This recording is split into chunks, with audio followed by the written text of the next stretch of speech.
Hello friend, સ્વાગત છે તમારું મારી યુટ્યુબ ચેનલ કુકિંગ વિથ ગુજ્જુગલમાં। આજે હું તમારી સાથે શેર કરીશ એકદમ હેલ્ધી અને ફટાફટ બનતી રેસીપી પાલક ખીચડી। ખીચડી તો બધાને ભાવતી જ હોય, પણ અલગ અલગ રીતે આપણે બનાવીએ તો વધારે મજા આવે। તો ચલો શરૂ કરીએ આજની રેસીપી। અહીંયા મેં અડધો કપ લીધી છે મગની ફોતરાવાળી દાળ અને અડધો કપ લીધી છે તુવરની દાળ। દાળ તમે તમારા ટેસ્ટ પ્રમાણે કોઈ પણ લઈ શકો છો અને એને વધારે ઓછી પણ કરી શકો છો। અને 1 કપ લીધા છે મેં ચોખા। આપણે ચોખાના પ્રમાણમાં સરખી દાળ લઈએ તો ખીચડી એકદમ હેલ્ધી અને ટેસ્ટી વધારે બને। એટલે એને પહેલાં વોશ કરી લીધું છે અને મેં કુકરમાં ટ્રાન્સફર કરી લીધા છે।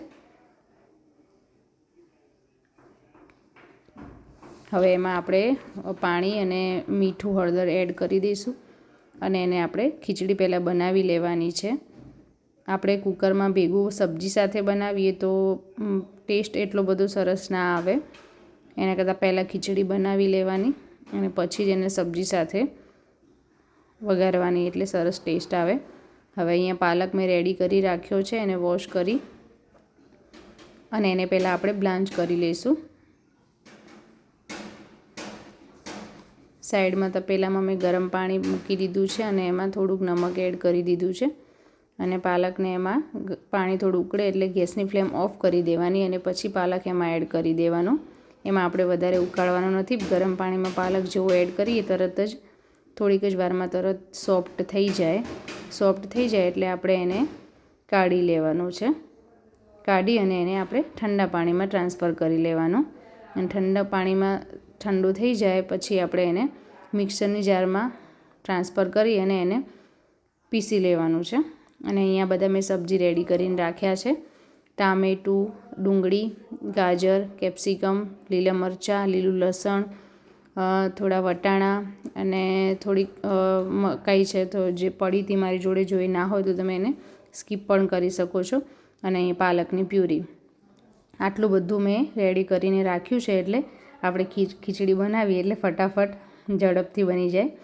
હવે કઢાઈમાં મેં તેલ એડ કરી દીધું છે અને એની અંદર વઘાર કરવા માટે એક તેજપત્તા, લાલ મરચાં અને લીમડો લીધો છે અને લીલું લસણ એડ કરી દીધું છે। પહેલાં એમાં થોડીક વાર સાંતળી અને પછી એમાં કાંદા એડ કરી દેવાના, કેપ્સિકમ અને મરચાં, ટામેટાં આપણે થોડી વાર પછી એડ કરીશું। આ રીતે થોડીવાર આપણે એને સાંતળી દઈશું અને થોડું સોફ્ટ થઈ જાય એટલે પછી એમાં ગાજર અને ટામેટાં પણ એડ કરી દેવાના છે। વટાણા, સ્વીટકોર્ન, જેટલા પણ સબ્જી આપણે લીધા હતા એ બધા પહેલાં આપણે એમાં હવે એડ કરી દેવાના અને થોડીવાર સાંતળી લેવાનું। પાલકની પ્યુરી આપણે અત્યારે એડ નથી કરવાની। નમક એડ કરી દેવાનું છે એટલે સબ્જી ફટાફટ સોફ્ટ થઈ જાય। સબ્જી આ રીતે સોફ્ટ થઈ જાય એવું લાગે કે ચડી ગયા છે એટલે એમાં પાલકની પ્યુરી એડ કરી દેવાની છે અને એને સરસ રીતે મિક્સ કરી લેવાનું છે અને એને પણ થોડીવાર માટે આપણે એમાં ચડવા દેવાનું છે। અને હવે એમાં મસાલા કરશું જોડે જોડે। હળદર, લાલ મરચું તમે તમારા ટેસ્ટ પ્રમાણે વધારે ઓછું કરી શકો છો, ધાણા જીરું પાવડર અને એમાં થોડું ગરમ મસાલો। તમારે ગરમ મસાલો એડ ના કરવો હોય તો એને સ્કીપ પણ કરી શકો। હવે બધું આપણે બરાબર રીતે મિક્સ કરી લેવાનું છે અને થોડી 2 મિનિટ માટે એને પણ સાતળી લેવાનું છે। સરસ થઈ જાય પછી આપણે ખીચડી પણ ચેક કરી લઈશું સાઈડમાં। ખીચડી તમે જોઈ શકો છો કે આ રીતની આપણે એકદમ ઢીલી જ રાખવાની છે, એટલે પહેલેથી જ વધારે પાણી એડ કરી અને એને બનાવી લેવાની છે। અને પછી આપણે હવે જે આ ગ્રેવી રેડી કરી છે એ રેડી થઈ જાય એટલે આપણે એમાં હવે ખીચડી એડ કરી દઈશું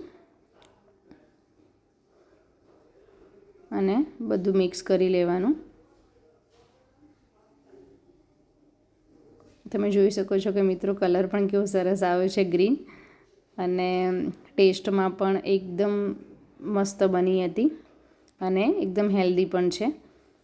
તો મિત્રો તમે આ રેસીપી જરૂરથી ટ્રાય કરજો। હવે આપણે એમાં લીંબુનો રસ એડ કરશું અને જો તમને એવું લાગે તો થોડું આપણે એમાં ટેસ્ટને બેલેન્સ કરવા માટે ગોળ પણ એડ કરી શકીએ।